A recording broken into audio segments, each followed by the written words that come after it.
We are paid, that's all. We are God.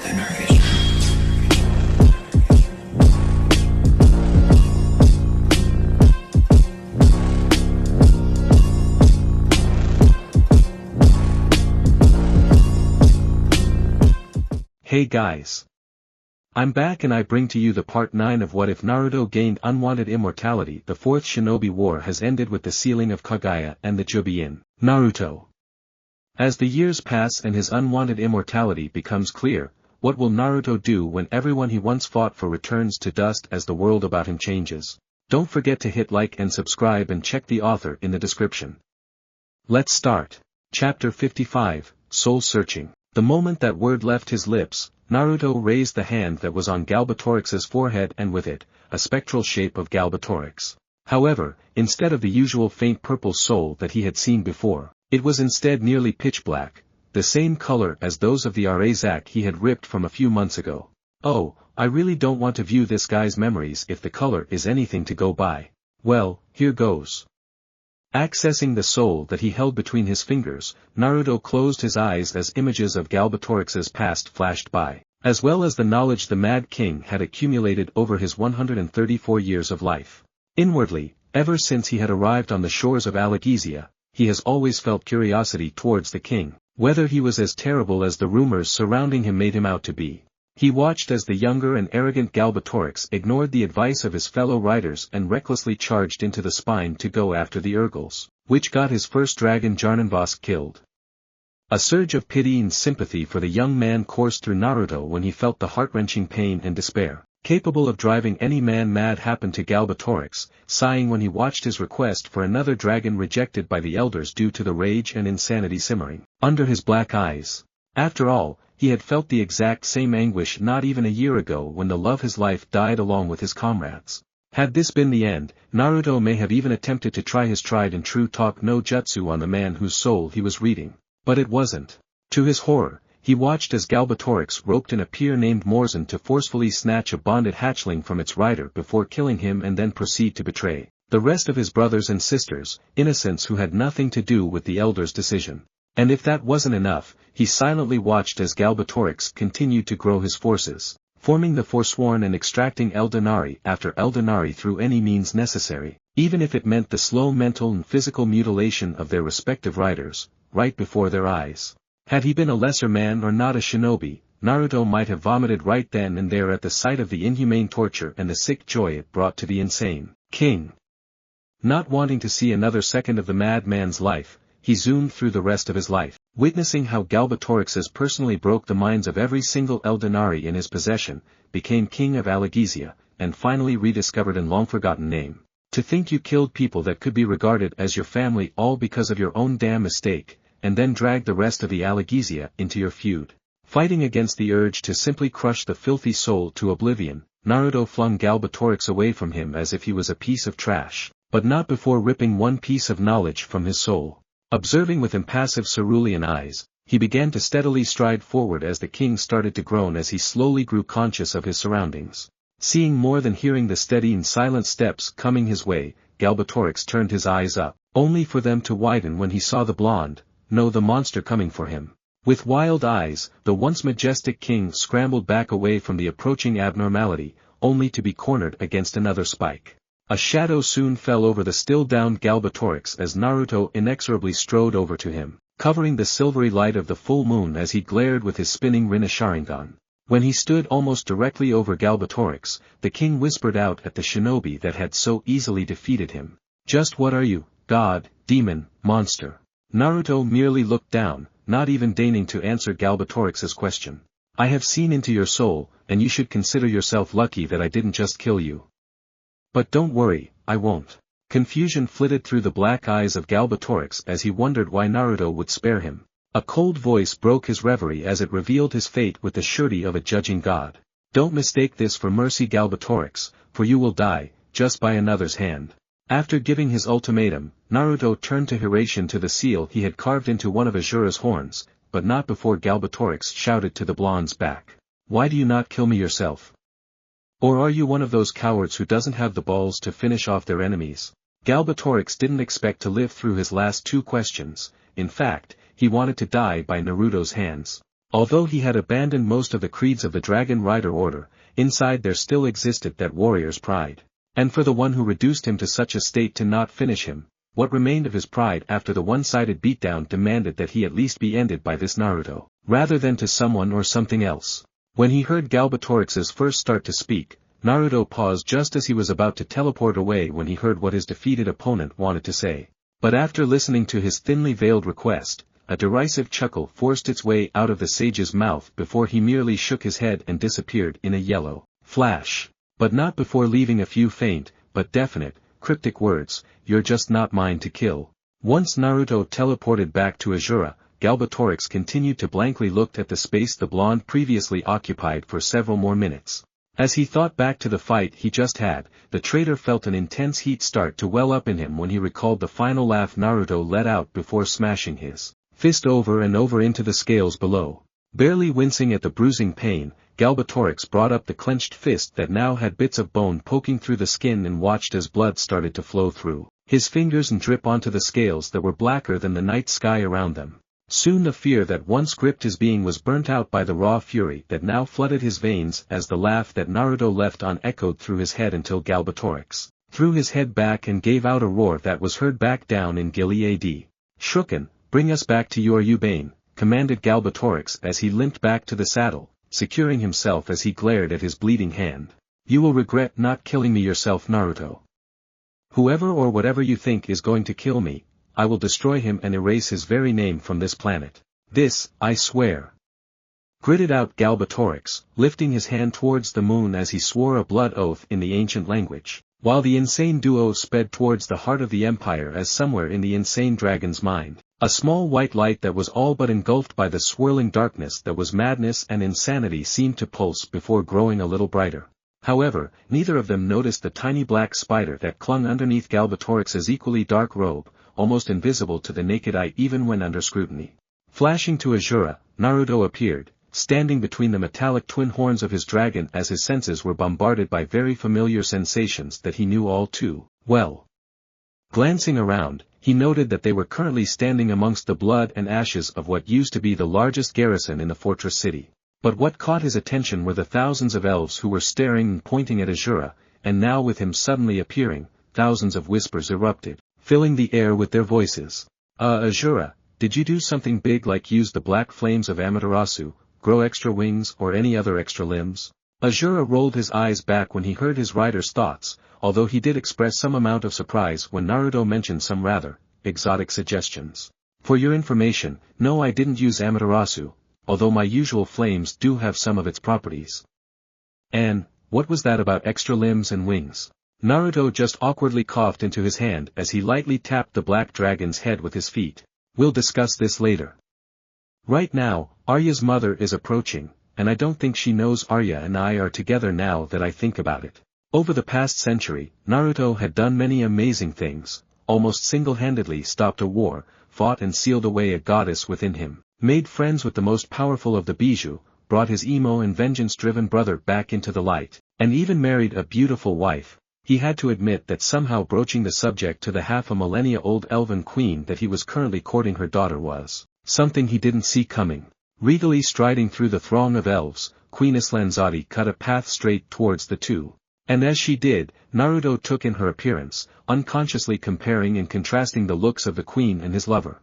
Raven black hair, naturally red sensuous lips, and forest green eyes. The queen and Arya could have passed for sisters if not for the slightly different shapes of their eyes. While Arya's were almond-shaped and gave her a slightly softer look, Islanzati's were more deep-set and angled, giving her a more majestic and icy feeling that went well with her royal aura. Naruto also noted how differently the two dressed for battle. While Arya opted for plain, black leather armor with no ornaments or fancy trappings that would distinguish her from any other elf by armor alone, Queen Islanzati was the exact opposite. Clad in a lustrous golden armor carved with intricate designs, Arya's mother shone like the sun from the reflections of the dying flames surrounding them. Finally, the queen of the elves stepped past the last rank of elves before she stopped a few feet from the dragon rider pair. "Naruto Finiro, are you this dragon's rider?" Naruto jumped down from his position as Islanzati got straight to the point, not bothering to mince words when she demanded an answer from the blonde. Gracefully dropping to the ground without a sound, Naruto promptly answered, I am Azura's indeed rider Islanzati. But enough about that, how's Oromiz and Glade?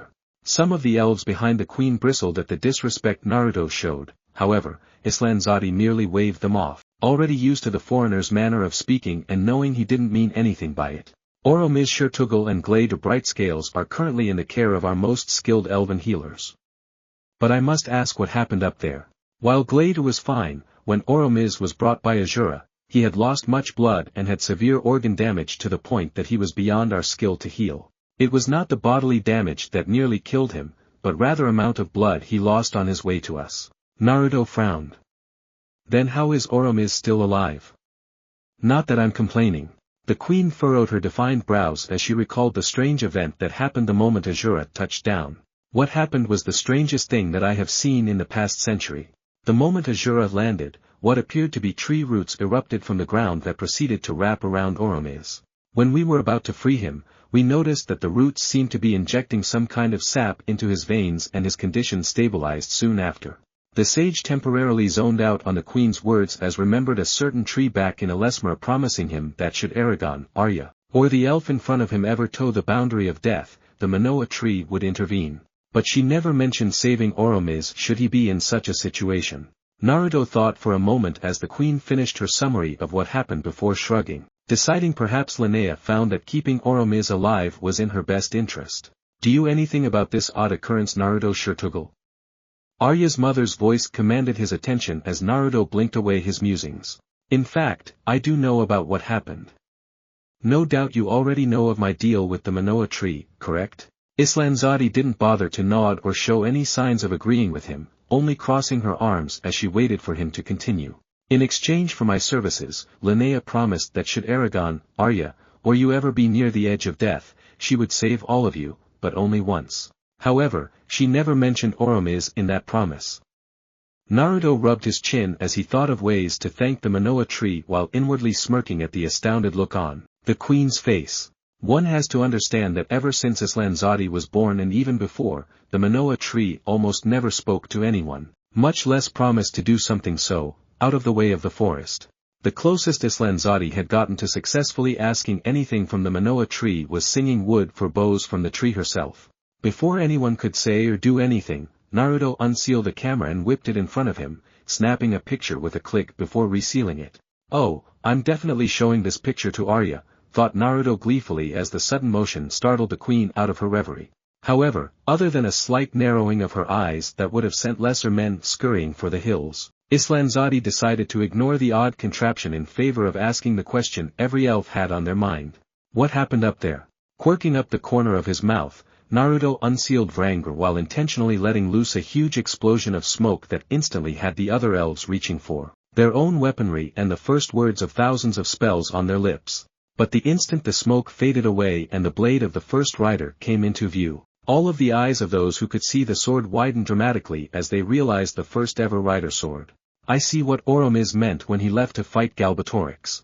Islanzati's right eye started twitching as she stared at the sword, already having deduced what this meant while some of the other elves had even fainted when they considered where Naruto must have gotten the sword from. Oh, and what did Oromiz say about me? Asked Naruto, amused by the others' reactions and curious of what the eldest dragon rider had to say. Without a hint of hesitation as was her usual way, the queen bluntly relayed what Oromiz last said to her before flying away with Galbatorix hot on his heels. He said, to fight a monster, sometimes you need another one. Knowing that Oromiz didn't mean anything negative, Naruto only raised an eyebrow as he softly chuckled to himself, well, I'll take that as a compliment then. Noting the confused look on the queen's face, Naruto explained as he absent-mindedly spun around the blade by its hilt, marveling at how perfectly the blade seemed to fit in his palm, when he knew for certain that it didn't at the time he appropriated it. How odd. If you asked me when I was younger, I would have either loudly yelled back that you were wrong or beaten you into the ground for making such a remark. But now, after living for a century and amassing so much power that even I'm not sure what I'm fully capable of, I find the name monster as quite fitting. Naruto looked away as he started back to Azura, only pausing for a moment before hopping back onto the space where the dragon's head attached to his neck. I can tear down mountains with my bare hands, split the sea with my mere name, pulverize the earth with only my aura, cause storms with the flick of my hand. and even alter time and space. So tell me, doesn't my very description fit the definition of monster? Islanzadi was struck speechless as she watched Azura tense his muscles in preparation for flight. Although, ever since their first meeting several months ago, she had known that the blonde foreigner was powerful and possibly more so than Galbatorix, she never exactly knew what exactly he could do. But to now know what the human, she was unsure what exactly to classify him as, was capable of. She had to agree. He was a monster. Naruto was dangerous, a threat that could be infinitely worse than Galbatorix should he get it into his head that only he knew what was best for Allegezia. Her mind then turned towards her daughter. Does she know about this? Naruto Finiral, does Arya? Before she could finish the question, a large gust of wind interrupted her as Azura took off. Frowning, Islanzadi turned back to her army to discuss the new development with both the other commanders and most of all with Oromiz and Glade. Only to stop in her tracks when something nudged at her mind. Narrowing her eyes, the Queen of the Elves prepared to annihilate the insolent fool that dared to encroach on her mind with extreme prejudice when she realized the unique signature that belonged to the dragons. And the only dragon that was close to them was Azura and Glade, and this mind felt young. And so, with great reluctance, Islanzadi lowered the formidable mental wards as she allowed Azura temporary access. What is it you want to tell me, Azura Brightscales? Queen Islanzadi, my rider wanted me to relay one last thing to you. Azura sighed as he prepared himself for the anticipated rant. In fact, he wouldn't have bothered to touch the mind of an elf, other than Arya, if said elf wasn't his rider's mate's mother. Curious at the exasperation in the dragon's tone, Islanzadi mentally waved for Azura to continue. Well, Naruto wanted me to tell you that he's currently courting your daughter, Arya Drotningu, and thought it best if he didn't just say it out loud for your entire army to hear. Islanzadi's eyes widened for a fraction of a second before she hid any signs of surprise as she shot back with mounting anger. And Naruto Finiral couldn't be bothered to say this to me personally? Especially with something this important to me? Azura sighed as he silently cursed Naruto for leaving him to deal with the distressed mother-in-law. There's a reason Naruto had me tell you instead of himself. Islanzadi calmed herself, although there still remained a trace of indignity in her mind. Before he learns to better control his mind in order to not turn yours to goo, he cannot mentally speak to anyone but me and the other dragon riders. And that's only because of the mental link allows the two to share the burden, and even then, they can only speak for a short time. Azura responded back as the queen faintly arched a regal eyebrow at the reason before softly exhaling. I knew my Arya favored your rider the instant I saw her back in Elesmera, but I never would have expected the two to move so fast. It is unusual for one of the elder race to fall for a human, at least that's what he appeared as at first, never mind becoming a couple. The two's mental voices grew fainter as the distance increased to the point of nearly inaudible, but not before one more exchange. From the memories Naruto shared with me, you, a potential mother-in-law, are taking the news awfully well. The last time he started dating the daughter of the head of a clan, let's just say almost half of his village was almost leveled to the ground after his father-in-law found out. Azura managed to get out as he felt their mental connection start to drastically fade. Queen Islanzadi stayed silent for a moment as she felt Azura's presence grow weaker and weaker as Naruto decided to let his dragon continue to fly instead of immediately using the Hiration to the marker left in his tent. Before the connection was fully broken, Islanzadi spoke out in such a soft voice that Azura had to strain himself to barely make it out. Bright scales, do not confuse us elves for humans. No elf would go into any sort of relationship without being completely certain of their commitment. We are not like humans who fall in and out of love as the seasons change. But most of all, Azura was shocked when he heard a hint of sadness and resignation enter her tone. I have lost all rights in giving my opinion to her love life when I drove her away from Elesmera with my foolishness and misplaced anger. In fact, Naruto probably already knows more about my daughter than I do myself. Tell Naruto that we will be heading directly towards Yoryubain and shall regroup with the Varden in month. Now go, Azura Brightscales, and may the stars look over both of you and Arya. With a slight slump of her slender shoulders, Islanzadi looked nothing like the regal and intimidating queen of the elves who had ruled her kind for a century after her husband's death, but instead like the tired mother who hadn't seen 70 years of her child's life as she turned back to her army, but only for an instant. The majestic conqueror was back as she led her army away from the razed city of Gilead. Such weakness could not be shown to her elves once on the campaign. She could wallow in her emotions after the war. So, how was your first battle, Azura? Several minutes had passed since they left Gilead and Naruto had listened in on the conversation between Azura and Islanzati when the blonde grew curious of what happened after he ordered the dragon away. Nothing special, Naruto. Most of the soldiers were already dead by the time I got there, and the elves didn't make it any easier as there wasn't much the humans could do. I only managed to burn maybe around 100 men to ashes before everyone was dead, sighed Azura as Naruto's sweat dropped at the sheer battle lust his dragon seemed to share with him. A few minutes of silence passed as Naruto and Azura sped towards Feinster. The night sky, which was once filled with clouds and stifling smoke, turned clear as only a few errant clouds drifted in the wind, creating a semblance of rare calm in a war-torn world. Looking up, Naruto stared into the night, silently marveling at the beauty of the twinkling stars and the bright moon that once housed the goddess Kaguya who he now held captive. Finally breaking the peace, Naruto softly asked his bound companion, Azura, do you think there will be a day where we reach beyond the stars? Azura hummed as he seriously considered the sudden question. He knew that his rider would not be bound to only this world, never mind Alagizia. Such a powerful immortal being as Naruto could never be satisfied with merely staying on the same planet for thousands of years. And even though his rider valued peace, Azura knew that within lay a man who eagerly sought new challenges and adventures to overcome. Naruto, I know there will come a day where we will reach beyond the stars themselves and to new adventures that only the unknown can provide. And you won't be alone, Kurama, my siblings and I, and most of all Arya will be there. Azura replied as Naruto started to chuckle before letting out a peal of laughter that rang out through the sky.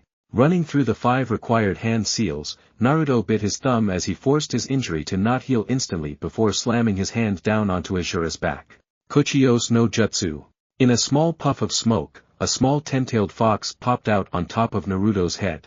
Opening a blood-red eye, Kurama shook out his fur as he enjoyed the fresh air before nestling himself into his host's surprisingly soft hair. Why did you summon me, brat? I was planning on sleeping off the rather disappointing fight with that black turtle or until you finished that, grumbled Kurama as he patted the head beneath him with his paw. Oh, that. Well, you should be happy because that project is almost done, and when it is, I'll finally be able to have actual fights until we meet a worthy opponent. But I brought you out just to ask for your answer to my question. I know you were listening, Furball, so don't pretend. The last remark earned him a rather painful scratch and a small growl from the fox who considered the subject. I find it obvious that once there is nothing left to fight or explore on this planet, we will naturally move on to find powerful enemies to fight and kill, whether it be by dimensional traveling or into space itself. I just hope we're even able to find such opponents as our powers are only growing. Personally, I care not where we go, as long as we get into fights where I can finally stretch my legs to their fullest. Finished Kurama as his red-slit eyes gleamed with a lust for blood and battle. I should have known, sighed Naruto as Azura merely laughed on the side, both having fully expected the giant fox's answer. At that moment, Naruto's eyes widened as he felt for the second time that night a tug at his gut, indicating the use of one of his Hiraishin kunai. Oromiz had already used his, so the only ones who could still call him were. I'll be going ahead, Azura. Whatever forced either Eragon or Arya to throw the kunai will most likely be beyond you. So for now, return to my Kamui space.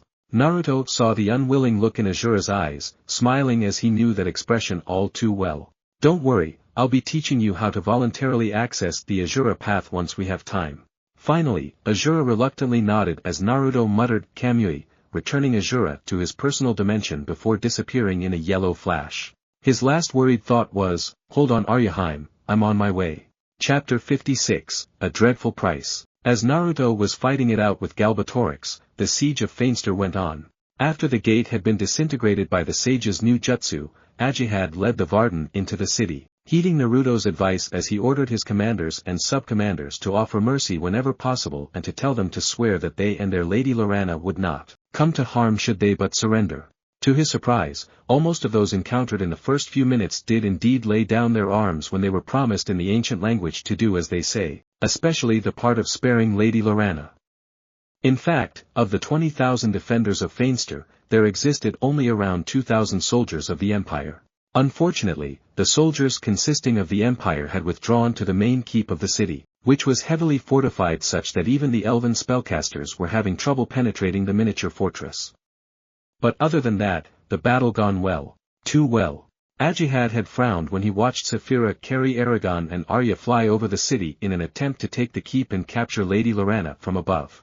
If everything had gone according to plan, they would have easily secured the ruler of Fainster as well as started to kill their way back to them from the inside out.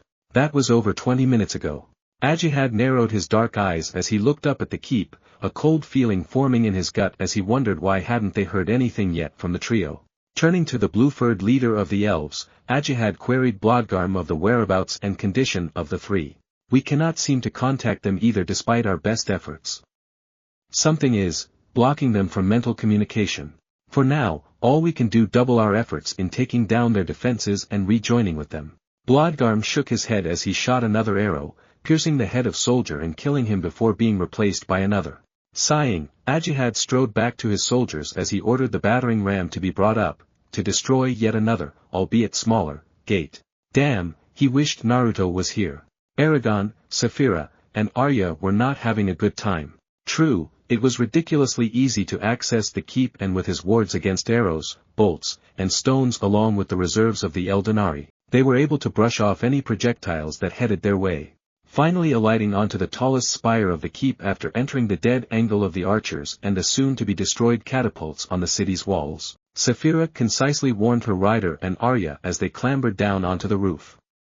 The window is far too small for me. I will meet you in the chamber below. And with that, she took off, buffeting them with the wind from her wings. Lowering themselves from the roof and onto a narrow stone edge 8 feet below them, Eragon ignored the potentially fatal fall should they slip as they inched along to a cross-shaped window before pulling himself through it. Landing with only the faintest of thuds, he immediately scanned the square room, noting the rows of quarrels and crossbows and absence of any soldiers. Arya climbed through the window at him, inspecting just as he did before gesturing towards the stairs at the far corner of the room and padded toward them, her leather boots silent on the stone floor. Following her, Eragon and Arya slowed when they felt a strange, but massive, confluence of energy below them and also the minds of over a dozen that were shielded away. Wary of a potential mass mental attack, Eragon withdrew into himself while concentrating of a scrap of elvish poetry. Looking over to the elf next to him, Eragon didn't even need to ask when he saw the grim look in Arya's eyes as she whispered out, "We should have brought Blodgarm along with us." She didn't mention Naruto, not wanting to trouble him with every life-threatening situation that happened. Grimacing, Eragon nodded his agreement before they continued down the steps, each step done carefully and as silently as possible in order to keep their advantage of surprise. The next room in the tower was much larger than the last, the ceiling was over 30 feet high, and from it hung a lantern with faceted panes of glass. A yellow flame burned inside. Hundreds of oil paintings covered the walls, portraits of bearded men in ornate robes and expressionless women sitting amid children with sharp, flat teeth, gloomy, windswept seascapes depicting the drowning of sailors, and scenes of battle, where humans slaughtered bands of grotesque urgles. A row of tall wooden shutters set within the northern wall opened onto a balcony with a stone balustrade. Opposite the window, near the far wall, was a collection of small round tables littered with scrolls, 3 padded chairs, and 2 oversized brass urns filled with bouquets of dried flowers. A stout, gray-haired woman garbed in a lavender dress sat in one of the chairs. She bore a strong resemblance to several of the men in the paintings. A silver diadem adorned with jade and topaz rested upon her head. But it was the center of the room that drew their attention. In it stood 3 concentric rings of a dozen magicians, an array of both men and women in black and red robes with their hoods thrown back and their arms extended out to each side, so that the tips of their fingers touched. They swayed in unison, murmuring an unfamiliar spell in the ancient language. And within the very center of the circles stood another person, a man similarly garbed as the others, but said nothing and grimaced with obvious pain. When they grew closer, a loud voice echoed within their minds. Eragon and Arya. You must stop the ceremonies in front of you immediately. They are for summoning a multitude of spirits and judging from the situation, that man will turn into a shade of unspeakable power. Their eyes widened with horror at the thought of not just a normal shade, but a superpowered one. They're insane, Saphira, we need you now. Ignoring the woman who was obviously Lady Lorana, Eragon mentally yelled out for Saphira, hearing a return roar as she started to work on tearing down the wall of the room.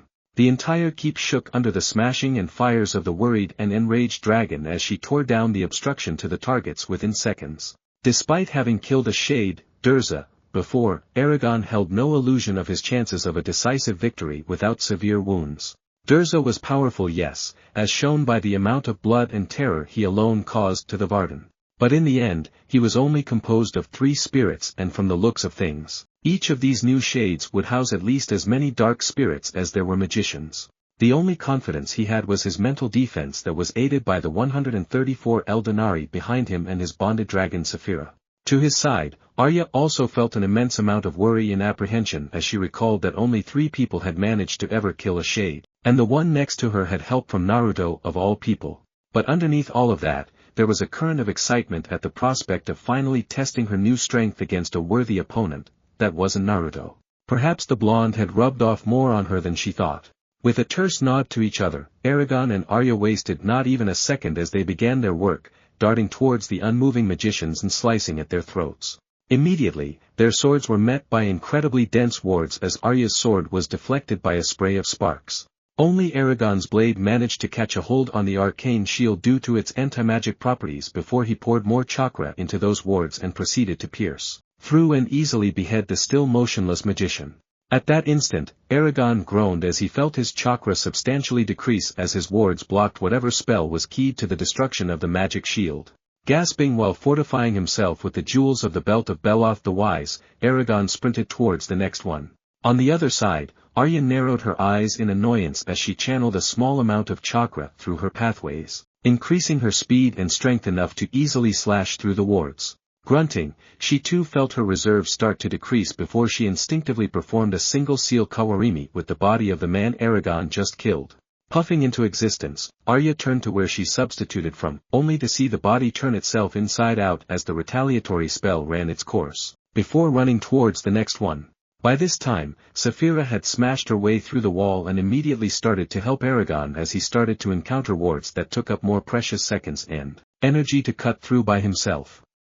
Only after a few seconds of Eragon and Saphira taking turns of hacking, stabbing, battering, and slicing at the barrier did they finally kill another one, this time by stabbing him through the heart. Soon enough, Arya had to join in as the wards grew too strong for her to efficiently destroy on her lonesome. Although they made good progress, the chanting of the remaining spellcasters grew faster and more feverish as yellow foam began to encrust the corners of their mouths, spittle from their lips, and only the whites of their eyes showed. Through it all, they only kept up their invocation, not even bothering to flee or attack. By the time the last man of the first circle was bisected at the waist, a giant cluster of multicolored lights hurtled into the room through the broken shutters and converged upon the man seated on the floor in the middle of the circles. Just what did they do to summon so many spirits? There must be over 100 of them, thought both Eragon and Arya as they watched in horror at the sheer number of spirits that converged on them. The glowing spirits flashed with angry virulence as they whirled around the man, forming an impenetrable wall. He threw up their arms as if to shield himself and screamed. The air hummed and crackled with the energy that radiated from the flickering orbs. A sour, iron-like taste coated Eragon's tongue, and his skin prickled. The hair on the surrounding spellcasters' heads were standing on end. Across from them, Saphira hissed and arched her back, every muscle in her body rigid. Grimly, Eragon and Arya readied themselves before pouncing forward, knowing deep inside that it was already too late to prevent the creation of the shade and hoped that their preemptive attack would destroy the threat. Leaping over the surrounding magicians, man and elf looked in disgust as the ones under them shriveled up as if their very blood and life were being drained to fuel their unleashed monster. Knowing that only a thrust to the heart could truly kill a shade, Eragon and Arya stabbed downwards, precisely aiming for the still vulnerable organ. Then there was a thump. Time seemed to slow to a crawl as the attacking duo watched what only a rare few in the entire history of Allegezia ever witnessed, the birth of a shade. In less than a blink of an eye, the originally dark brown and black hair of the man turned red as blood. His skin paled to that of paper even as their very flesh seemed to fold in upon themselves, assembling muscles far denser than those of even the fittest of humans and all but the strongest of elves, creating a body that resembled that of a runner's. Finally, just as both of their swords were about to pierce his heart, its owner's eyes snapped open, revealing irises the same color as their hair and smoldering with the taint of madness and wanton need for destruction.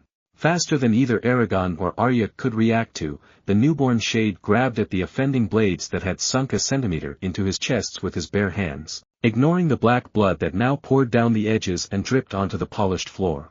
Then seemingly with ease, the shade swung the still airborne two away by their blades towards the walls with a force that would have shattered the bones of any man. But not them. With a flip, Eragon and Arya landed feet first onto the oil paintings that lined the walls, sticking to them before hopping back down onto the floor, their swords held out in front of them. The shade quirked his faint eyebrows up, the spirits within him curious for but a second as they watched the two fleshlings perform an interesting feat. But that curiosity quickly faded as they held their new hands at the ready, eager to tear the rider and elf in front of them apart. "Our name is Vorag," said the two shades simultaneously. "Fear us." A sudden burning pressure appeared as both Eragon and Arya clenched their teeth, large beads of sweat starting to appear on their foreheads as they resisted the mental assault of the shade. "Barzil, this Vorag is far stronger than Durza." Eragon gritted his teeth as he saw Saphira on the other side of him was also under attack. She sat stiff and motionless by the balcony, a snarl carved on her face. Meanwhile, a vein pulsed on Arya's forehead as she deeply frowned at the intruder attempting to break into her mind. But that was the extent of it. Had they been attacked before their dormant chakra pathways were activated, they would have been nearly immobilized just by that one attack. And so they were locked in a stalemate, neither side was able to destroy and get past each other's mental defenses. But, the trio knew, that it was only a matter of time before the shade managed to crack through their barriers and kill or control them. "Eragon, this cannot go on. Call on the Eldenari and have them occupy Vorag's mind while we find a more physical solution," gritted out Arya as she blocked yet another vicious mental attack that managed to warp her failing barriers. The young dragon rider was only able to nod as he carefully split a very small part of his mind to contact the Eldenari behind while making sure he didn't give Vorag a free opening into his mind. "Yumara Felda, we need your help dealing with this shade. Even though I know you want to keep your presence hidden as long as possible, but if this abomination gets away, who knows what horrors he could do with such power." Eragon continued to struggle as he watched the dark tendrils in his mind snake around his solid steel defenses, looking for the slightest hole or weakness that would potentially end him. Several short yet long seconds passed as Umarath and the others quickly debated on whether they should possibly reveal themselves to any hidden spies or kill this shade. That seemed far stronger than any of its predecessors. There wasn't much of a choice. The roar of over 100 dragons rang out in Eragon's mind, causing him to look over the steel walls of his mental fortress and smile in relief when he saw the giant white dragon Umarath lead the other Eldenari to his aid.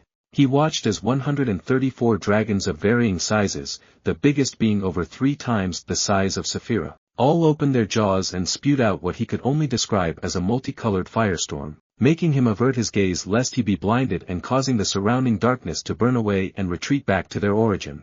A terrible scream rent the air as the spirits that Vorag was composed of pulled back to their mortal shell, his red eyes, now filled with molten fury that would only be satisfied after killing everyone within the city, focused on the man from where the dragons originated from. Freed from their mental duel, Arya, Eragon and Saphira all shook their heads, clearing away the black spots that still danced in front of their eyes, before readying their weapons and claws. You and the dragons shall die," growled Vorag. "You all shall die for imprisoning us in this cold, hard clay."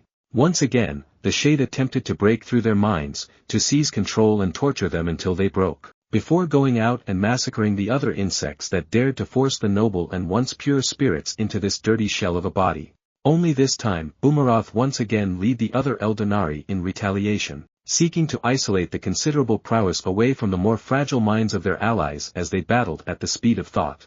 Noting how her mind had not yet been assaulted, Arya quickly noted the rubble and bodies that still surrounded the shade, creating and relaying a potential battle plan to her 2 other companions. Pumping chakra through her network and into her legs after receiving their confirmations, Arya lunged at Vorag with a speed that defied the normal limits of elf physiology. The shade's eyes widened as in a blink of an eye, she blurred in front of him, her sword already thrusting once again towards his one weakness. As she did Eragon too, although at a slightly slower pace, sped towards probably the most powerful shade to ever exist in Allegezia to flank around and attack from the back.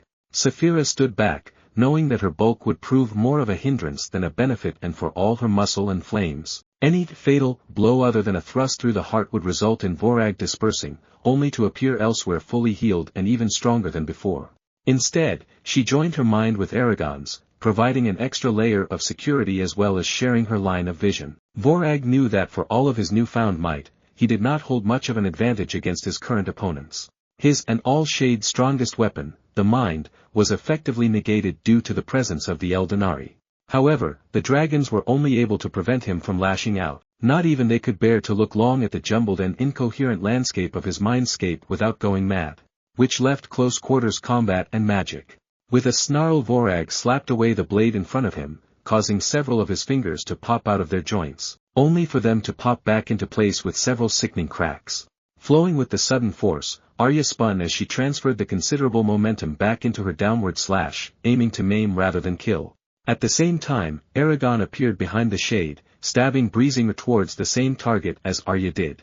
Slipping away, Vorag grabbed at the elven blade that was aimed at his right arm with his left hand, before redirecting it towards the rider behind him with a splash of black blood. Sparks flew as Arya's blade met with Eragon's wards before Arya leaned under the shade's attempt at taking her blade for himself. Pivoting towards Eragon, they nodded to each other, both familiar with the other's sword style due to the many spars within Naruto's Kamui. And then as one, man and elf dashed forward at speeds that left them a mere blur moving through the air. By then, Vogger had taken advantage of the brief, but long enough, reprieve to snatch up two swords from the bodies of the magicians that surrounded them. With a single movement, the shade kicked one of those bodies towards the quickly approaching two, causing them to swerve in order to avoid the corpse that would have went straight through their wards. Despite being able to deflect swords, hammers, axes, arrows, and even stones from catapults, nobody expected a carcass, human or otherwise, to be thrown at them. Then they collided, sending chakra throughout their bodies. Arya and Eragon reinforced and strengthened their muscles to previously impossible levels as they battered at the shade. Under their deluge of steel that would have cut down even the nimblest of elves, Vogger held strong. Each of his arms were independently controlled by a few spirits as they forced the limbs to oftentimes bend at unusual angles, blocking and parrying the silver and sapphire sword that sought to impale their heart. Although the spirits hated the cold body they were forced into, they hated even more the host of men and elves that was the reason for their imprisonment. On the side, Lady Lorana could only tightly grip the side of her chair, hoping beyond hope that the Varden would triumph over the monster. She never wanted to fight the rebels and indeed would have allied with them, if it wasn't for the oath of loyalty to Galbatorix in the ancient language she was forced to say from the damned magicians that laid on the floor. Steel clashed against steel as sweat and blood of both red and black flew through the air as a rare few strikes broke past. Several minutes passed as sword strikes that generated fierce wind currents met against an airtight defense, and to the one non-combatant, it seemed as if Arya and Eragon were at least stalemated if not winning against the shade. That wasn't the case. Even as the seconds passed, Arya and Eragon could feel themselves tiring from the numerous small wounds that lined their bodies. While they could easily heal themselves with a spell, it would consume precious chakra that they couldn't spare as well as present a fatal opening. Slowly and surely, they were pushed back as the spirits within Vogger grew accustomed to their body and its limits, growing in strength and agility even as Arya and Eragon grew weary from a combination of wounds, physical and chakra exhaustion. It was only a matter of time before either one of them made a mistake, no matter how minor, that would instantly turn the fight against them, or Vogger found a way to snake past their mental or physical defenses. Then it happened. Snaking past his defenses, Eragon suddenly found himself at the pointy business end of a chipped, but still deadly, sword that was currently en route to piercing his heart. Barely managing to make a half-step to the right, the rider hissed before gritting his teeth when he felt cold unforgiving steel rip past his dwarven-made armor and into his chest, scratching bone before plunging into his lung and out the other side. Saphira on the other side of the room roared out as she too felt the searing pain that Eragon tried to suppress, while Arya unleashed a flurry of blows in anger, attempting to force the shade away from her wounded comrade. Grinning at finally heavily injuring one of his foes, the pale shade began to withdraw his blade as the notches along the damaged sword caused the wound to deepen and even more blood to splash out onto the floor. Finally, the fresh pain proved too great as Eragon screamed out in agony as the sword essentially sawed itself way out of his wound. A sadistic light shined in those wine-red eyes as the shade batted aside the distracted and horrified Eldenari before plunging through the weakened defenses of Eragon and Saphira as if it were just wet tissue paper. A blinding light caused Vorag's eyes to dilate as the spirits flooded Eragon's mind, trapping him, transfixing him, suppressing his thoughts until Eragon could do no more than stare at the shade with dumb rage, his crippling pain all but forgotten. Then they saw a sight more wondrous than even themselves. Chakra. This was not the restricted chakra that was always hidden behind gates of iron they had seen before so many times. No, this chakra moved, it flowed, it breathed, as if the energy itself was alive and most of all, free. Spirits, no matter how light or dark they were, have always held an immense amount of pride in their forms and felt that any being clad with flesh and blood should feel blessed to have merely seen them. But this, they just had to possess. Your ring is full of light, exclaimed Vorag, his voice full of pleasure. Beautiful light. It will feed us a long time.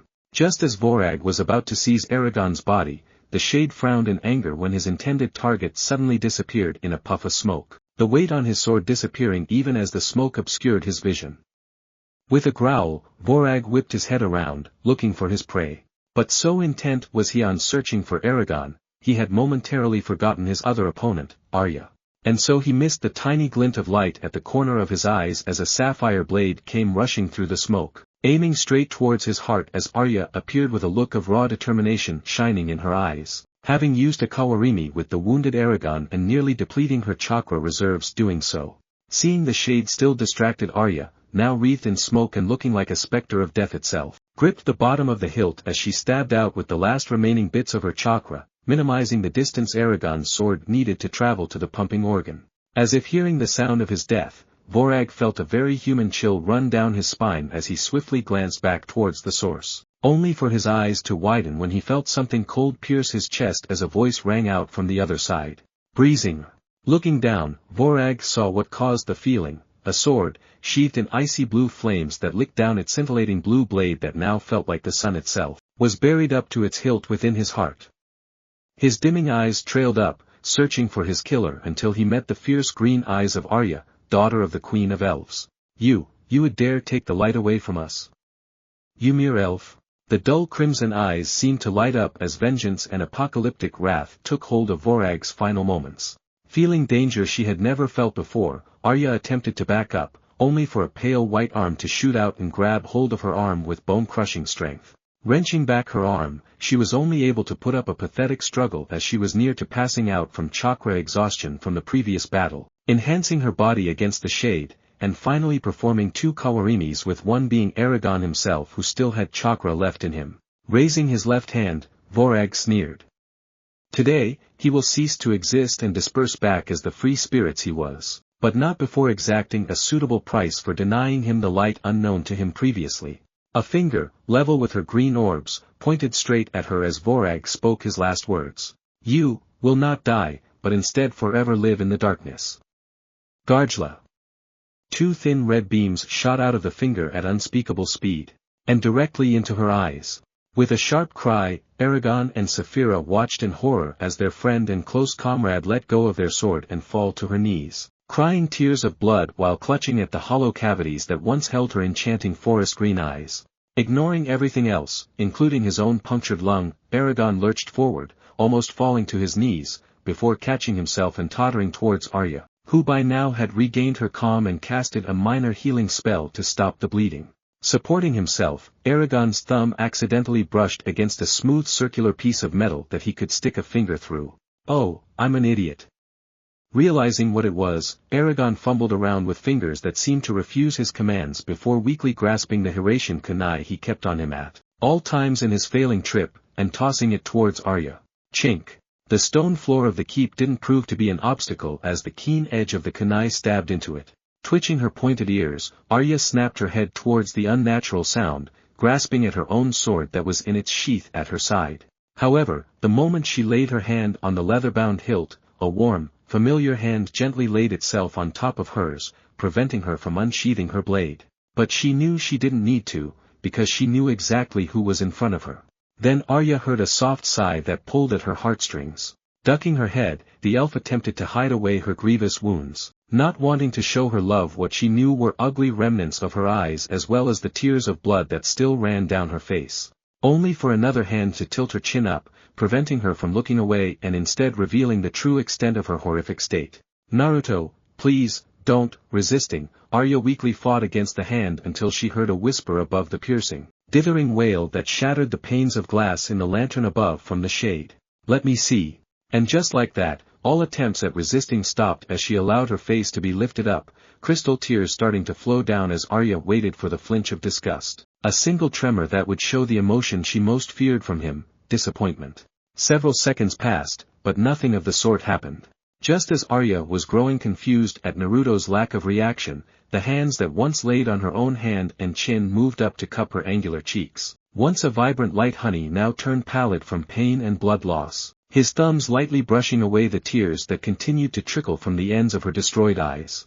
At that moment, everything else fell away as she felt nothing but the warmth emanating from his rough and calloused palms as his thumbs sent delightful bolts of electricity, zipping down her spine and through her nerves. Leaning in towards his hands, Arya completely relaxed her battle-worn muscles, demonstrating her utter trust in the blonde to allow no further harm towards her. "Arya-heim," murmured Naruto after a few seconds, the tips of Arya's ears twitching up to listen to the sage's words. "I know what you are thinking, and I only have one thing to say." Although she couldn't see, Arya could just feel the smile Naruto was currently sending her way. It was different from his usual, bright grin, rather, it was a small one that nonetheless conveyed his deeper emotions that his usual one just couldn't. "I'm proud of you, Arya. Just from looking around, I can tell you used the Kawarimi to save Eragon and likely got injured after fatally wounding that banshee behind me. And because of that, these wounds that you think ugly and shameful, are anything but. Instead, they are beautiful as they are proof of your true character." The combination of stress from fighting and killing the most powerful shade in history, watching Eragon get impaled, losing her sight in a gruesome way, and her Naruto saying such soothing words without a hint of falsehood rendered her speechless.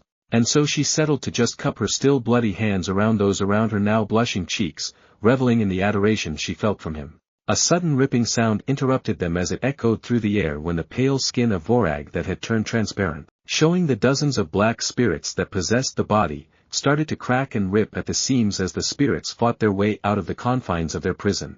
Turning around, the innocuous tiny fox that rested on the blonde's head narrowed his red eyes at the abomination as he watched in disgust at the sight and at the sheer rage Naruto felt, but kept suppressed in fear of losing control and destroying with his unleashed chakra alone. "Once this is all over, there is something I wanted to gift to you earlier, but held back as out of all of the things I brought from the elemental nations, this is by far the most dangerous and yet the most precious object I own. But with this, I no longer hold a shadow of a doubt of just what kind of woman I've fallen in love with. But for now, let me end this." Letting go of Arya's face, Naruto spun on his heels to face the shade who still stared hatefully at his beloved behind him.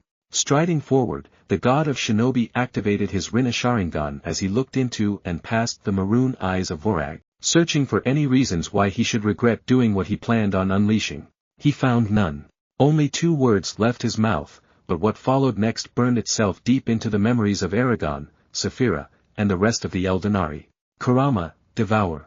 Chapter 57, Gift. Kurama, devour. Devour? Devour what? And Kurama, that small fox. Sharing the same confusion, Eragon and Saphira turned as one towards the 10-tailed fox who by now had jumped off of his comfortable spot and onto the scarred stone floor, a reminder of the intense fight that only ended less than a minute ago. Tap, tap, tap, tap. Slowly Kurama padded towards the shade, his claws clicking against floor before stopping right in front of Vorag whose body already had a multitude of fissures with some spirits partially leaking out. Sticking his nose up, the fox sniffed the air, reveling at the undiluted scent of hatred, fury, and even fear. Somehow, the spirits within the shade knew on an instinctual level that before the tiny fox, they were but prey to be eaten and disposed of. "Humph, although I don't like it when you command me, I'll admit, this is quite the delicacy." Red slitted eyes gleamed as Kurama suddenly grew to the point his head was level with Vogger's. And as he grew, his sheer presence also swelled and with it, the malevolent aura that he still carried over from his days as the Kyuubi. Eragon was not one to give in to simple fear. In fact, compared to most, if not all other mortal men and even the elves, He could be considered damn near the top of fearlessness. Saphira needn't be mentioned. Believing herself to be the last of her noble species, Saphira was forced to adapt to a role that was expected of her, and showing any amount fear was simply unbecoming. All of that flew out of the smashed window when they felt the malicious aura emanating from the now large fox, forcing them to their knees. Compared to the quivering shade in front of them who represented the pinnacle of negative emotions in the history of Alagaezia, it was like a mere drop to an entire ocean. Just what is that thing? Ran through both Eragon's and Saphira's minds, unable to connect the little cute fox with the monster in front of them, while the Eldenari patted themselves on the back for not further antagonizing the fox or Naruto back, under Doru Ariba. After giving their eggs to the sage, they later wondered whether the Juubi was even able to manifest its full power out in the real world. Now they knew. Arya couldn't see what was happening, but she definitely did not miss the sudden surge of malignant aura. Ah, so this is Kurama's true form. Even though I cannot see him, I can tell why Azura was so afraid of being trained by him. Just his aura alone is so overwhelming. Little did anyone, including the Eldenari, know that should Kurama have taken his complete form, they might have simply died from heart attacks. The sheer terror they would have experienced from the monstrous killing intent would have been more than enough to kill them. Opening his maw, Kurama revealed razor sheep teeth that were capable of easily tearing through dragon scales as strands of saliva dripped and pooled onto the floor. Unknown to the others, Naruto rolled his eyes at the unnecessary dramatic effects his foxy friend. Come on, was that really necessary? Sighed Naruto. Yes it was, and don't try to hide it. You know you enjoyed it, snickered Kurama as a muscle in Naruto's jaw twitched. I usually would if my love wasn't just blinded by the same thing that you're about to eat, you insufferable furball. Naruto sighed as he ran a hand through his golden locks. Just end this farce already so I can get Arya to a safe place to start the procedure. The large fox snorted at his host's response as he snapped at one of the spirits that had managed to free itself from its mortal shell, chewing at it before swallowing it to the amazement of everyone, except Naruto and Arya who couldn't see, in the room. Spirits were supernatural entities and seen as forces of nature, if said forces had the same magical strength as a dragon and enough mental strength to simply power through the barriers of most, if not all, humans, elves and dwarves.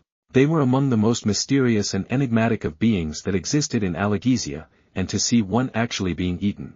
That was a shock to the others. The moment the first spirit was eaten, the others that comprised Vorag's body stilled, before going into a frenzy to escape their prison.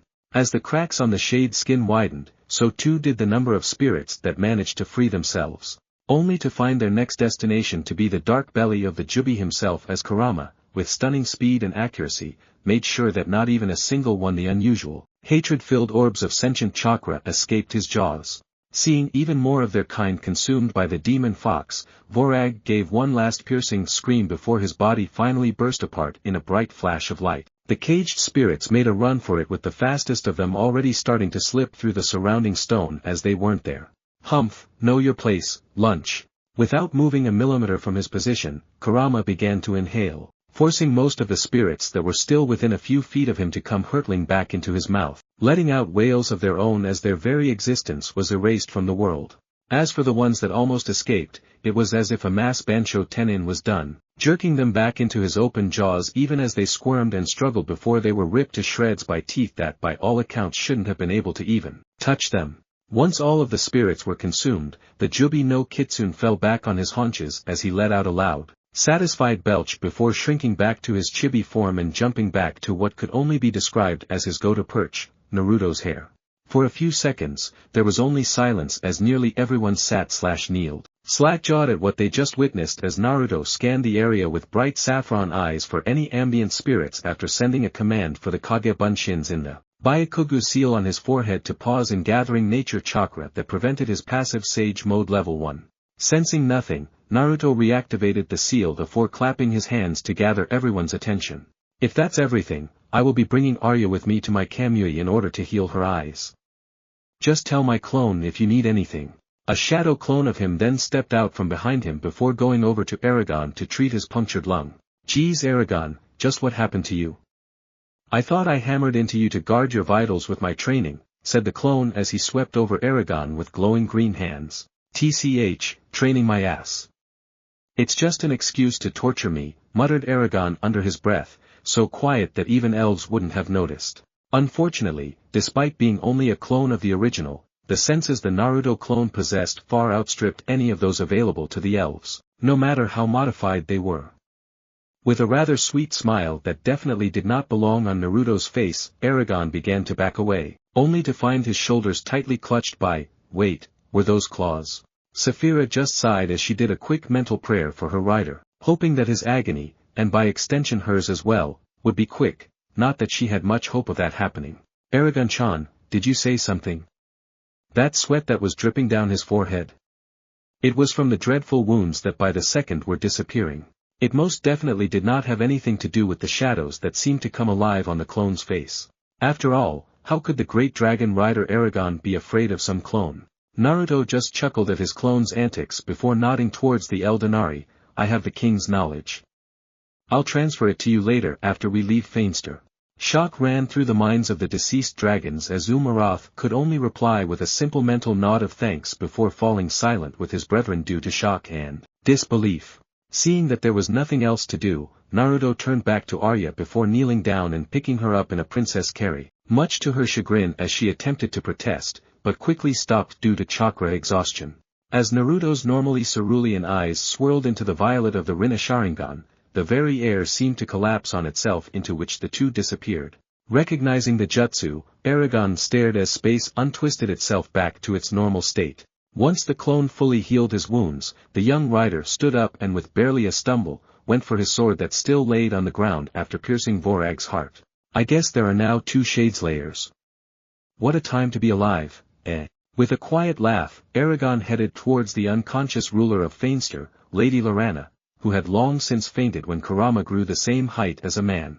Not knowing whether there were any wards against magic, Eragon settled for shaking the lady awake. Eyelids flickered as she awoke, before opening wide to wildly look around the room, searching for the giant fox that almost killed her through its sheer presence. Finding not even a patch of fur, her tensed shoulders relaxed as she looked back at the young man with elven features. Lady Laranna, are you all right? Asked Eragon. Yes, I think so, Shadeslayer. But just where is that monstrous fox that managed to eat a shade? Returned the ruler of Feinster as she glanced over his armored shoulder. Peeking back, Eragon quickly noticed that the Naruto clone was either not there, or was invisible. He must not want more people to know about him, thought Eragon as he looked back at Lady Laranna. There was no such thing as a fox, only that Arya killed the shade, was terribly injured, and was taken by Naruto to a place of healing. Am I understood? The Lady of Feinster was about to protest when she spotted that glint in the young man's eyes.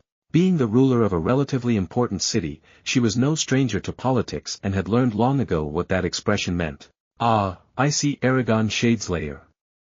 The fighting in my near-death experience must have overly stressed my mind, causing me to imagine things. After all, how could there possibly be a fox that large?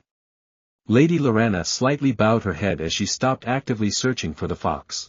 Sensing she understood his intentions, Eragon gave a small nod of thanks before offering a gauntlet hand for her to take. Stained with the blood of some of her people, the hand went untouched as Lady Laranna chose instead to stand on her own as she swept towards the exit that led to the Varden army that no doubt surrounded the keep. Eragon just looked down at his hand and stared at it for a moment before noticing the trails of blood that were drying out on it. Ah, I see. So that's why she didn't take my hand. Shrugging, Eragon thought nothing of it and proceeded to follow right behind her and safely escort the Lady of Feinster to Ajihat. With a final glance at where the duo vanished, Eragon wondered what exactly the gift that Naruto mentioned was before hurrying after Lady Laranna with his sword out, prepared to sweep aside any remaining defenders. Come Saphira, we have a civilian to catch. With a snort, the sapphire dragon wheeled back into her domain as Eragon caught up with his temporary charge, getting in front of her to protect her from any threats coming from the front. Meanwhile, as Eragon and Saphira accompanied Lady Laranna, Naruto continued to carry Arya in his arms, striding past his clones, who were constantly training to further his mastery of all the elements and bloodlines that required 2 or 3 of them, with the end goal of doing away with hand seals altogether, until they reached a relatively large cabin in the middle of a grove of trees. Once they were a foot away from the entrance, the door slowly opened, revealing a horse-sized Kurama who had opted to manifest in a smaller form. Eyeing the blind elf in his friend's arms, Kurama turned to the single unusual object in the barren room. A small box layered with seals that prevented anyone but Naruto from even coming within a few inches of its lacquered surface. Are you sure about this, Naruto? If you're wrong about your mate, you will be the only one on this planet able to stop her. Asked the fox in a rare serious tone, indicated when he used the blonde's name rather than one of his regular insults. Yes, I am, Kurama. And are you ready to do your part?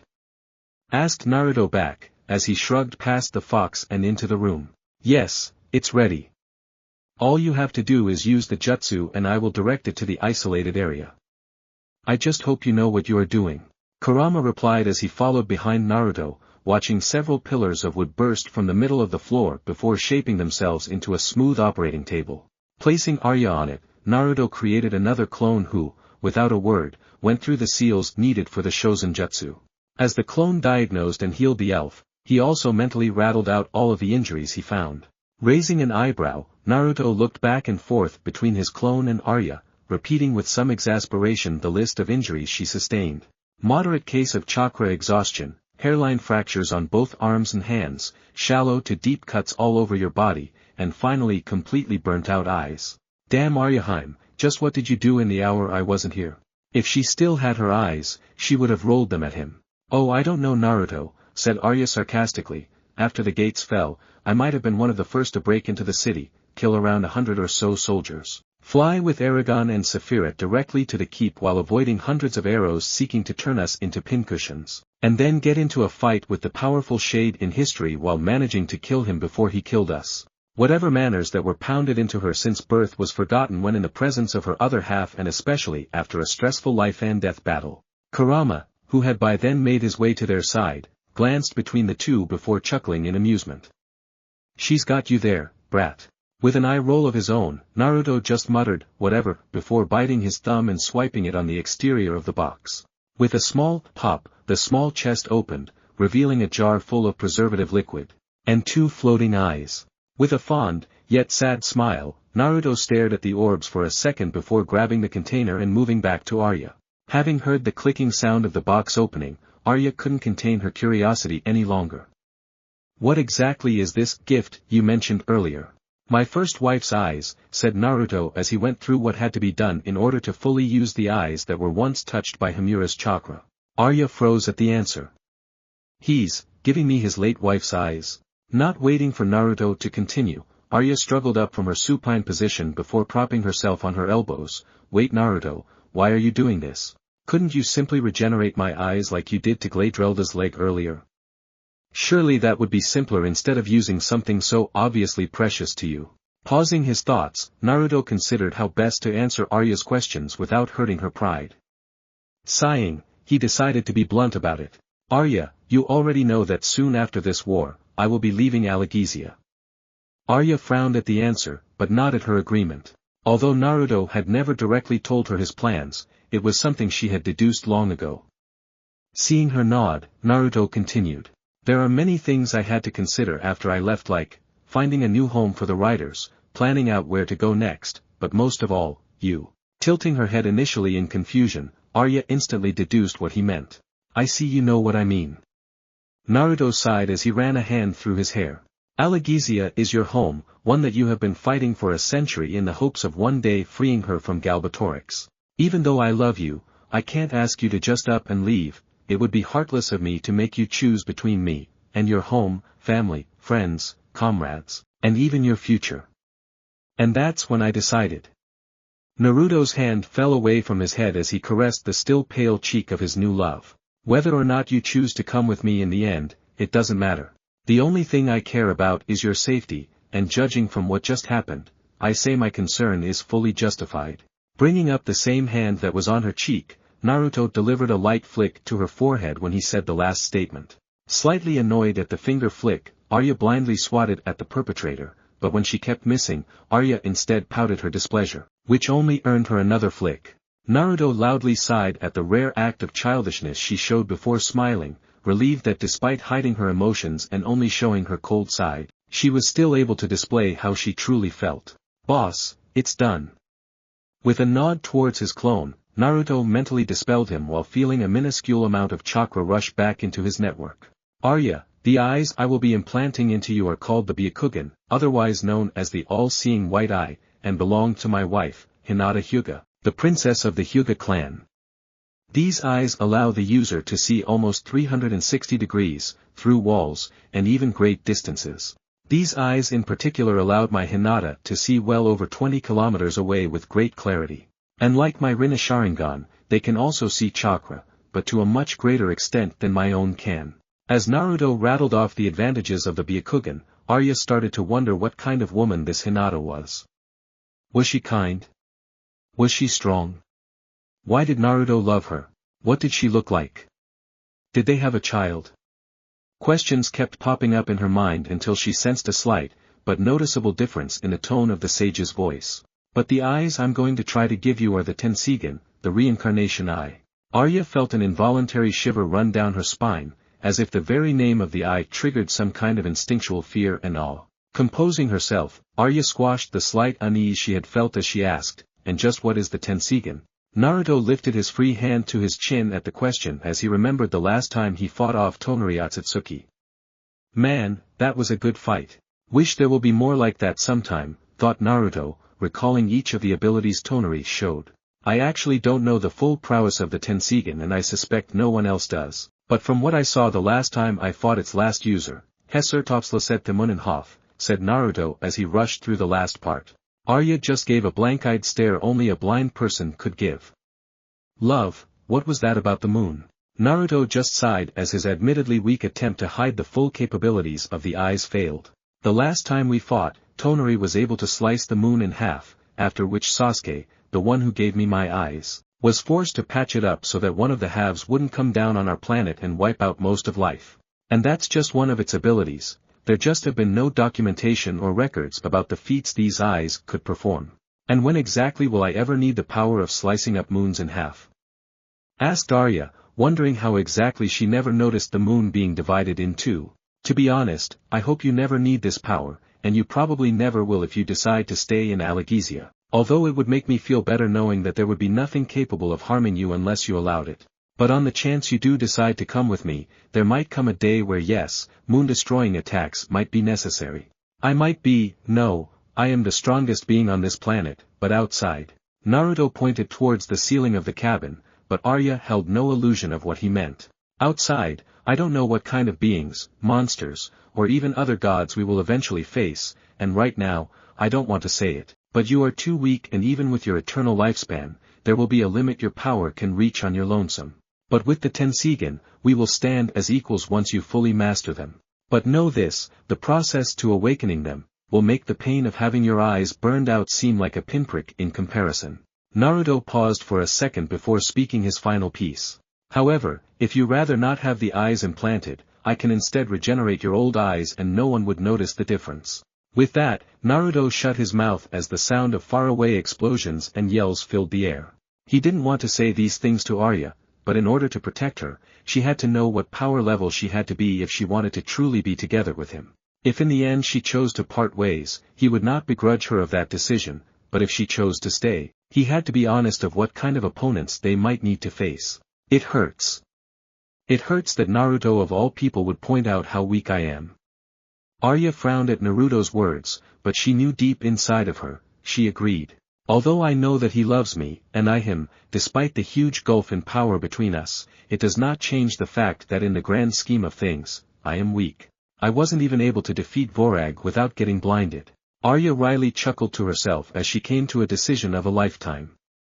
Funny how that worked, it seemed as if she was making a lot of those recently.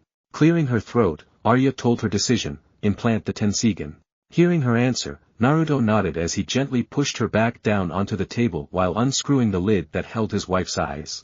Naruto paused when a light honey-colored arm shot forward and grabbed a fistful of his flak jacket. Looking down, Naruto was met with a sight that made him swear that even without her eyes, Arya seemed to see right through him. Oh, and Naruto. Wherever you go, I go.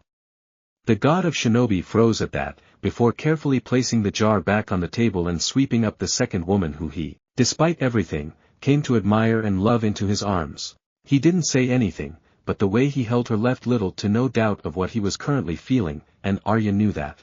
Instead, she just laid her chin on his shoulder, enjoying the warmth and security his hugs always brought her.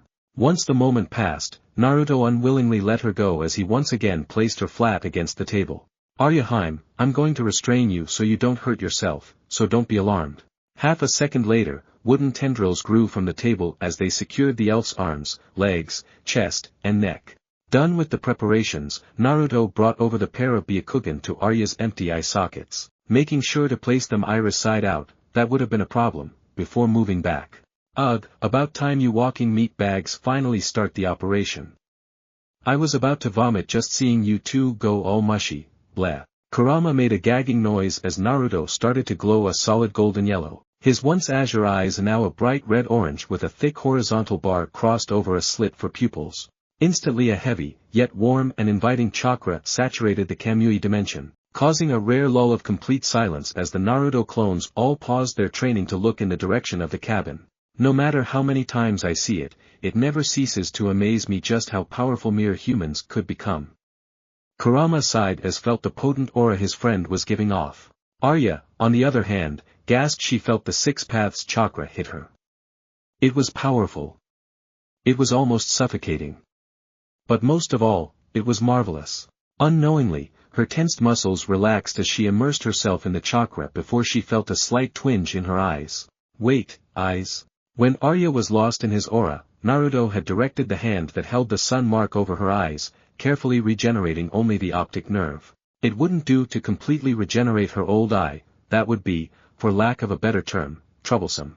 Luckily, his wife's eyes were of similar size to Arya's old ones, making his task easier without that little detail in the way. Several seconds passed before he took away his hand from her trembling eyelids. The moment he did, he quickly placed them back down, preventing Arya from opening her new eyes. Before she could protest, Naruto murmured, "Wait Arya, the operation is not done. There's still converting the Byakugan to the Tensigan." Hearing the reason, Arya quickly stopped trying to open her eyes, but immediately tensed when she heard Naruto's next sentence. "Brace yourself, this is where it hurts."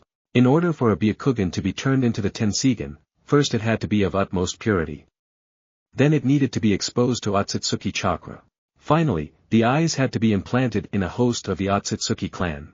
The Byakugan that was once touched by the chakra of Himura Otsutsuki already fulfilled the first two conditions, but it still could not be awakened into the Tensigan unless it was combined with a body that carried the Otsutsuki blood. This was obviously a problem since neither Arya nor Naruto were of the clan. At least not completely. After sealing Kaguya into him, Naruto constantly experienced body-racking pain that was only made bearable by the presence of the Juubi. There were two reasons behind the pain. One was because his body was forcibly adapting to the infinitely greater chakra reserves of both the Juubi and Kaguya, but also, because of the constant genetic modifications that sprang up due to having the mother of all chakra in him. Due to her chakra constantly being filtered through the Hak no Fuin Shiki, his body kept trying to modify itself to better suit the Otsutsuki chakra that became one with him. Fearful that this could lead to Naruto becoming Kaguya over time, Kurama and the blonde decided to continuously heal and store away these genetic changes in a special storage seal on top of his heart. But tearing away the DNA that changed and then reverting it back to the original caused unbelievable pain that Naruto felt for over half a century.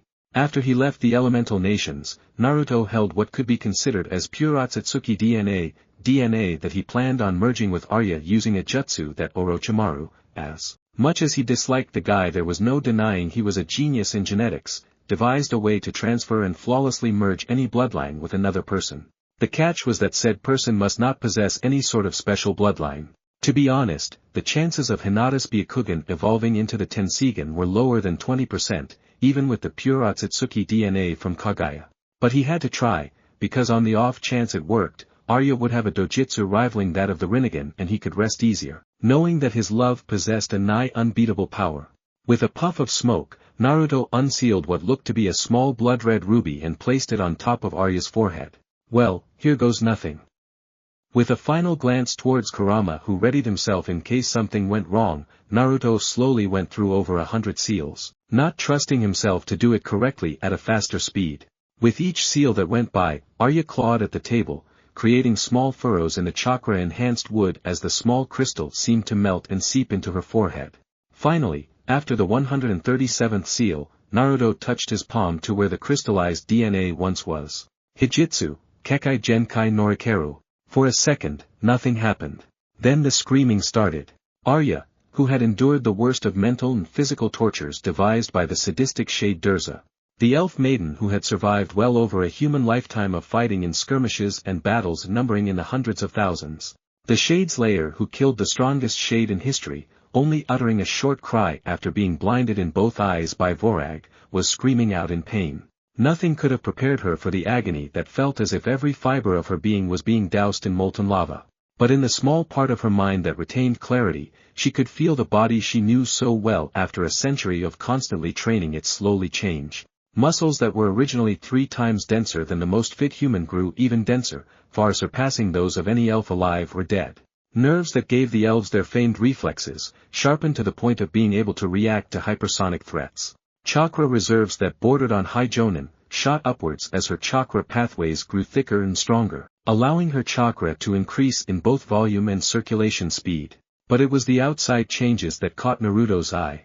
Slowly the vibrant olive skin started to give way to pale, creamy skin that reminded him so much of Hinata's as a few tresses of midnight black hair turned platinum white, giving the already exotic elf an even more striking and enchanting appearance than she had before.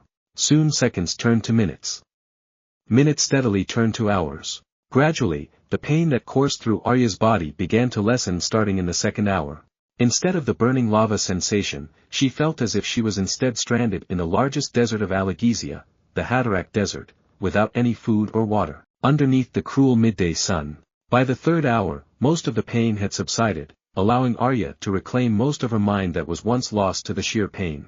At the moment, all she could do was twitch a finger there, a toe there. But never before had she felt so powerful. Finally, when the 4th hour rolled by, Arya felt as if she had full access to her body. But before she could attempt to, her mind, no, her eyes felt as if they were once again being boiled from within by Vorag's final spell. Pearl-white teeth bit down hard on naturally red lips, causing blood to flow as Arya stifled a scream, unknowingly breaking through the wooden tendrils around her arms that would have easily held down Eragon to clutch at the hand that still covered her eyes. A small grunt of discomfort made its way out of Naruto as Arya squeezed down on his hand, producing a few creaking sounds that honestly surprised him. Even though he was still heavily sealed and not actively circulating chakra through his body, it seemed unbelievable that Arya, who could barely leave a mark of any kind even if she used her entire chakra-enhanced strength before the procedure, was able to almost bruise his bones that could come out of punching a mountain down unscathed with her mere grip. Arya's struggles only seemed to increase until finally, she could not hold back the shriek of pain that tore through her throat as the restraints around her legs shattered.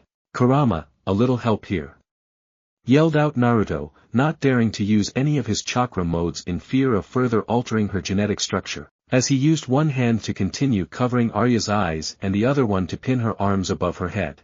"TCH, can't even deal with your own woman," snarked Kurama, which elicited a small growl from Naruto, before 2 of his tails shot out to restrain the thrashing elf maiden. The fox was about to get in another snide comment when his red eyes suddenly widened at the feeling of his tails almost being dislodged. Instantly, the other 8 tails wrapped around the entirety of Arya, rendering her more secure than a trussed-up chicken. "I take back my words, your mate is going to be quite the fighter, brat. She already is old friend." But now, Naruto smiled when his eyes picked up the vast stores of chakra that she now possessed as well as a signature in her eyes that he had only seen once before. Now she will be, more. Feeling her body still, Naruto slowly lifted his hand that kept her eyes shut. Bijou and Jinchuriki looked on with bated breath as translucent eyelids weakly fluttered like the small wings of a moth. And like all moths that are inevitably drawn to the flame, so too were the orbs that lay a millimeter from the light. With a final push, Arya used the last of her mental strength to open her eyes. With a final tremble, eyes that hadn't seen the light of day for over a quarter of a century snapped open. And saw. That's it for part 9. Thank you for watching and see you in the next video.